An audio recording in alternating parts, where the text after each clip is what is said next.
जम्मू कश्मीर के पहलगाम में हुए भीषण आतंकी हमले के विरोध में पूरे देश में विरोध प्रदर्शन जारी है। इसी कड़ी में कोल्हापुर में ठाकरे गुट की ओर से प्रदर्शन किया गया। इस हमले में कई लोगों को अपनी जान गंवानी पड़ी। जम्मू कश्मीर के पहलगाम में आतंकवादियों ने हमला कर 27 पर्यटकों की हत्या कर दी।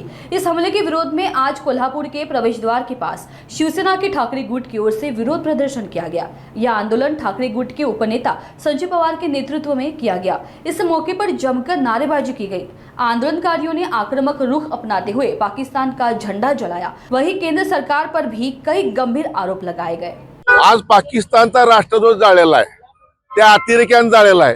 खरं तर ह्या केंद्र सरकारने त्या पाकिस्तानच जाळलं पाहिजे म्हणून आमची घोषणा होती, जला दो जला दो पाकिस्तान जला दो। किती वर्ष लुटुपुटी लढाई खेळायची, क्या त्यांची लाड करायची, कशाने लाड करायचे। आज पाणी बंद करणार, पाणी बंद करणार, एका दिवसात पाणी बंद होणार आहे तर माझं मत आहे एका दिवसात पाणी बंद होणार नाही आहे।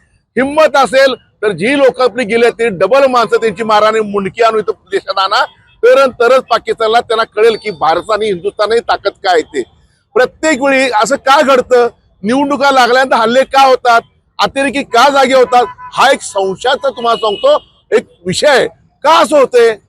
पहलगाम त्याच्या आधी पुलवामा हल्ला झाला, आरडेक्स देशात येतं, कुठला आरडेक्स देशात आपल्या त्या तपास झाला का।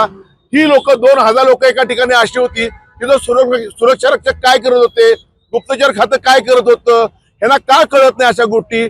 सैरवर 2 तास अतिरेकी थांबतात, मारून जातात लोकांना।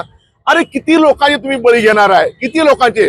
त्यामुळे आता नुसते टवकारून बघणं, मोठे डोळे करून बघणं, इशारे देण्यापेक्षा थेट पाकिस्तान हल्ला करा। आणि हे जी मूळ यंत्रणा आहे हे लष्कर आहे, हे अतिरेकी त्यांच्या हातचं खेळणं आहेत, खेळणं।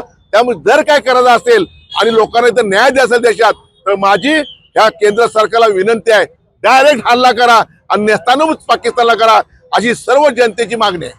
पाकिस्तानचे 61 नागरिक लॉंग टर्म व्हिसा घेऊन कोल्हापुरात आता वास्तव्य करतायत। प्रशासनानं नेमकी काय सोमवारी ह्या संदर्भात मी स्पष्ट भूमिका आम्ही शिवसेना उद्धव बाळासाहेब ठाकरे पक्षाच्या वतीने सोमवारी ह्या संदर्भात स्पष्ट भूमिका मांडतोय। आणि काय महत्वाचे मुद्दे कोल्हापुरात आहेत। कोल्हापूर सुरक्षितच नाही आहे आणि त्यासाठी आम्ही जिल्हा पोलीस प्रमुखांना भेटून आमची भूमिका स्पष्ट करणार आहे।